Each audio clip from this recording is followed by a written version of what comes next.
Kung ikaw ay senior citizen o mayroon kang mahal sa buhay na nasa edad na, pakinggan mo ito ng mabuti.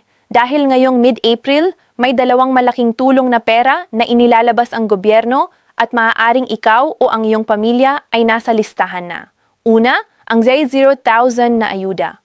Pangalawa, dagdag na 10,000 na espesyal na benepisyo para sa ating mga minamahal na lolo, lola at lahat ng kwalipikadong senior citizen sa buong Pilipinas. Pero narito ang problema, hindi lahat ay nakakaalam na nasa listahan na pala sila. At kung hindi mo malalaman ngayon, baka ma-miss mo pa ang deadline. Sa video na ito, ibibigay ko sa inyo ang eksaktong impormasyon. Sino ang kwalipikado, paano mag-check kung nasa listahan ka at saan pumunta para makuha ang pera. Wala kaming tinatago. Buo ang impormasyon. Maraming nagtatanong sa amin, totoo ba ito? Kaya nandito tayo ngayon para linawin ang lahat. Hakbang-hakbang para sa inyo. Huwag umalis sa video na ito dahil sa bandang huli, sabihin ko sa inyo ang pinakamahalagang bagay na dapat gawin ngayong araw na ito. I-like ang video na ito ngayon para makarating ang importanteng impormasyon na ito sa mas maraming senior at pamilyang Pilipino na nangangailangan. Mga kababayan, maligayang pagbabalik sa ating channel. At kung baguhan ka pa lang dito, mabuti pang na nandito ka ngayon dahil ang video na ito ay isa sa pinaka-importanting ilalabas namin ngayong buwan. Hindi ito basta balita lang. Ito ay impormasyon na direktang makakaapekto sa buhay ng iyong pamilya, lalo na kung mayroon kang lolo, lola, magulang, o kahit ikaw mismo ay isang senior citizen na. Kaya umupo ka ng maayos at pakinggan mo ito ng buong buo. Nagsimula kaming makatanggap ng daan-daang mensahe mula sa inyong mga kapwa manonood. Nagtatanong kung totoo bang may malaking tulong na pera para sa mga senior citizen ngayong mid-April. At ang sagot namin sa inyo ngayon, o totoo ito, hindi ito chismis. Hindi ito fabricated na balita at hindi ito clickbait. Ang 40,000 at ang 10,000 na karagdagang benepisyo ay bahagi ng pinagsanib na programa ng gobyerno para sa ating mga nakatanda. At ngayon, ilalabas na namin ang lahat ng detalye para hindi kayo mahuli sa pagkakataong ito. Pero bago natin pag-usapan ng pera, kailangan muna nating maunawaan kung bakit ito nangyayari ngayong partikular na panahon. Kasi marami sa inyo ang nagtataka, bakit ngayon? Bakit mid-April? Ang sagot ay simple. Ang gobyerno sa pamamagitan ng iba't ibang ahensya tulad ng DSWD o Department of Social Welfare and Development ay regular na naglalabas ng ayuda at benepisyo para sa mga nakalistahan sa kanilang mga programa. At ngayong quarter na ito, dalawang magkaibang programa ang sabay na nagiging aktibo. Ang isa ay para sa regular na benepisyo at ang isa naman ay espesyal na release na para lamang sa mga senior citizen na nakakatugon sa mga partikular na pamantayan. Ang unang halaga, ang 40,000 ay hindi bagong programa. Ito ay bahagi ng Republic Act 9994 o mas kilala sa tawag na Expanded Senior Citizens Act. Sa ilalim ng batas na ito, ang mga senior citizen na pumapasok sa kategorya ng indigent o mahirap, yaong walang regular na kita, walang pensyon at walang sapat na suporta mula sa pamilya, ay may karapatang makatanggap ng financial assistance mula sa gobyerno. Ang halagang ito ay dumadating sa iba't ibang paraan. Maaaring sa pamamagitan ng monthly stipend na nagiging malaki kung isasama-sama o kaya naman ay sa pamamagitan ng one-time release na direktang ibinibigay sa benepisyaro. Ngayon, dito na pumapasok ang ikalawang halaga, ang 10,000. Ang halagang ito ay karagdagan. Isang espesyal na ayuda na inilalabas ng DSWD bilang bahagi ng kanilang Assistance to Individuals in Crisis Situation o AICS. Pati na rin ang ilang lokal na gobyerno na nagdagdag ng sariling kontribusyon para sa kanilang mga senior constituent. Ibig sabihin, kapag pinagsama mo ang dalawang ito, ang 40,000 at ang 10,000, posibleng makatanggap ang isang kwalipikadong senior citizen ng kabuuang 50,000 na tulong pinansyal. At para sa maraming pamilyang Pilipino, lalo na sa mga probinsya at sa mga lugar na mahirap ang kabuhayan, ang halagang iyon ay napakalaking tulong. Kaya naman nag-a-uphap ang marami para malaman kung paano malalaman kung nasa listahan sila. At ito ang pinakakaraniwang maling akala ng mga tao. Inaakala nilang automatiko silang nasa listahan dahil senior citizen sila. Hindi ganoon ang proseso. May mga pamantayan at proseso na kailangan sundin. At kung hindi mo ito naiintindihan, maaaring mamiss mo ang benepisyo kahit kwalipikado ka. Una, dapat malaman mo kung ang iyong mahal sa buhay ay naka-enroll na sa OSCAR, ang Office for Senior Citizens Affairs ng kanilang lungsod o munisipalidad. Ang OSCA ang pangunahing tanggapan na namamahala sa lahat ng benepisyo at programa para sa mga senior citizens sa lokal na antas. Kung hindi pa naka-enroll ang iyong lolo o lola o ang iyong magulang, ito ang unang hakbang na dapat gawin. At huwag kang mag-alala, ang proseso ng enrollment ay hindi komplikado at ang karamihan sa mga OSCA office ay handang tumulong sa mga pamilya na nangangailangan ng gabay. Pangalawa, mahalagang suriin kung ang iyong mahal sa buhay ay nakasama sa listahan ng mga indigent senior citizen. Ang DSWD at ang lokal na gobyerno ay nagtatayo ng tinatawag na listahanan o National Household Targeting System para poverty reduction. Ito ang database na ginagamit nila para matukoy kung sino ang tunay na nangangailangan ng tulong. Kung naroroon ang pangalan ng iyong pamilya sa listahang ito, mas malaki ang tansa na makatanggap ng pinagsanib na benepisyo. Ngayon, mayroon din namang mga senior citizen na hindi indigent pero nakakatanggap pa rin ng benepisyo. Ito ay dahil sa ilalim ng Republic Act 99994.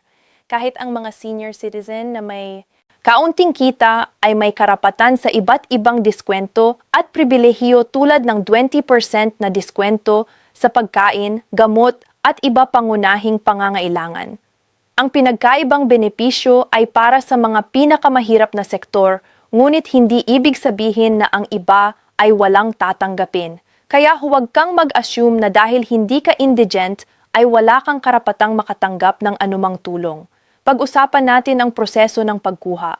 Kung naniniwala kang kwalipikado ang iyong mahal sa buhay o ikaw mismo ang unang dapat gawin ay pumunta sa pinakamalapit na OSCA office sa inyong lugar. Magdala ng Senior Citizen ID, birth certificate bilang patunay ng edad at kahit isang valid government-issued ID. Kung ang senior citizen ay hindi makapaglakad o may sakit, ang isang kapamilya o kinatawan ay maaaring kumilos sa kanyang ngalan, basta may authorization letter at dalang mga kinakailangang dokumento. Sa OSCA, ipoprocess ang impormasyon at i-verify kung ang pangalan ng senior ay nasa listahan ng mga benepisyaro para sa kasalukuyang quarter. Kung wala pa, maaari silang magsumiti ng kahilingan para ma-assess at ma-include sa susunod na release. Huwag mawalan ng pag-asa kung hindi agad. Ang proseso ay tumatagal ng ilang linggo, ngunit ito ay sulit na antayin. Mayroon ding mga barangay na aktibo ang pakikibahagi sa pamamahagi ng mga benepisyo. Sa ilang lugar, ang barangay captain o ang barangay social worker ang nagbibigay ng impormasyon kung sino sa kanilang komunidad ang makatatanggap ng tulong. Kaya kung nag-aatubili kang pumunta sa munisipyo o lungsod, maaari ka ring magsimula sa inyong barangay hall at mula doon ay gagabayan kanila kung saan pa kailangan pumunta. Ngayon, nais ko ring pag-usapan ang isang mahalagang bagay na marami sa inyo ang maaaring hindi pa alam. Ang papel ng mga lokal na pamahalaan sa pagdaragdag ng tulong. Hindi lang ang pambansang gobyerno ang nagbibigay ng benepisyo sa mga senior citizen. Maraming lungsod at munisipalidad sa buong Pilipinas mula Luzon hanggang Mindanao ay nagdaragdag ng sariling ayuda mula sa kanilang lokal na pondo.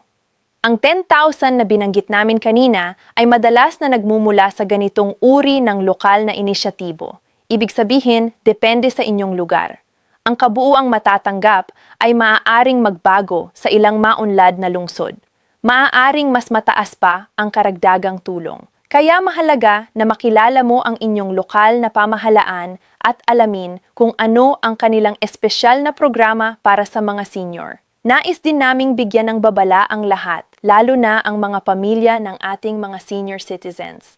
Sa panahon ngayon, maraming manloloko ang gumagamit ng ganitong balita para mandayan ng mga tao. Meron na kaming narinig na mga kaso kung saan may mga taong nagpapanggap na DSWD employee o barangay official at humihingi ng bayad para daw ma-process ang benepisyo ng isang senior citizen. Pakinggan ninyo kami ng mabuti. Ang mga lehitimong programa ng gobyerno ay libre, walang bayad. Kung may hinihingan sa inyo ng pera para ma-access ang benepisyo, iyan ay scam. Huwag kang magbigay ng pera. Huwag kang magbigay ng personal na impormasyon sa mga taong hindi mo kilala at i-report agad sa inyong barangay o sa DSWD ang anumang kahina-hinalang aktibidad. Babalik tayo sa pangunahing mensahe ng video na ito. Ang 40,000 at ang 10,000 na tulong para sa mga senior citizen ay isang pagkakataon na hindi dapat palampasin para sa ating mga lolo at lola na nagtatrabaho ng buong buhay nila para sa kanilang pamilya na siyang pundasyon ng ating lipunan. Ang mga benepisyong ito ay isang paraan ng pamahalaan na sabihing salamat at hindi namin kayo kalilimutan. At bilang mga anak, apo o kamag-anak, responsibilidad nating tiyaking matatanggap nila ang lahat ng tulong na para sa kanila. Kaya kung mayon kang lolo, lola o anumang miyembro ng pamilya na senior citizen, gawin mo ito ngayon. Huwag ipagpabukas. Tumawag sa kanila, bisitahin sila, at sama-samang pumunta sa OSCA o barangay para malaman kung ano ang mga susunod na hakbang. Ang isang simpleng aksyon ngayon ay maaaring magbago ng kanilang buhay sa mga susunod na buwan. At para sa mga senior citizen na nanonood nito ng personal, alam namin na ang marami sa inyo ay hindi sanay sa teknolohiya at maaaring ang video na ito ay pinapanood sa inyo ng inyong mga anak o apo. Kung gayon, hiling namin sa inyo na ipakita ito sa inyong pamilya. I-share ang video na ito sa inyong grupo ng mga kaibigan at kamag-anak dahil ang impormasyon ay walang saysay kung hindi ito naaabot ang mga taong nangangailangan nito. Ang bawat senior citizen sa Pilipinas ay may dignidad at may karapatang mabuhay ng may sapat, may pagkain sa hapagkainan, may gamot kung sila ay may karamadam at may pag-asang hindi sila iniiwan ng lipunan. At ang mga programa tulad ng mga ito, kahit hindi perpekto ang sistema, ay patunay na may nagsisikap para sa ating mga nakatatanda. Maraming salamat sa inyong panunood hanggang dulo ng video na ito. Ang inyong oras ay mahalaga at ikinatutuwa namin na pinili ninyong gumastos ng ilang minuto kasama namin ngayon para sa impormasyon na ito. Huwag kalimutang i-share ang video na ito dahil baka may isang pamilya sa inyong listahan ng mga kaibigan na desperadong nangangailangan ng impormasyong ito ngayon. I-click ang share button, ipadala sa inyong group chats at ipaalala sa lahat. Ang mga senior citizen natin ay hindi dapat maiiwan. Hanggang sa susunod na video, ingatan ninyo ang inyong mga sarili. Ingatan ninyo ang inyong pamilya at huwag kalimutang mahalin ang inyong mga matatanda. Sila ang dahilan kung bakit tayo narito na ngayon.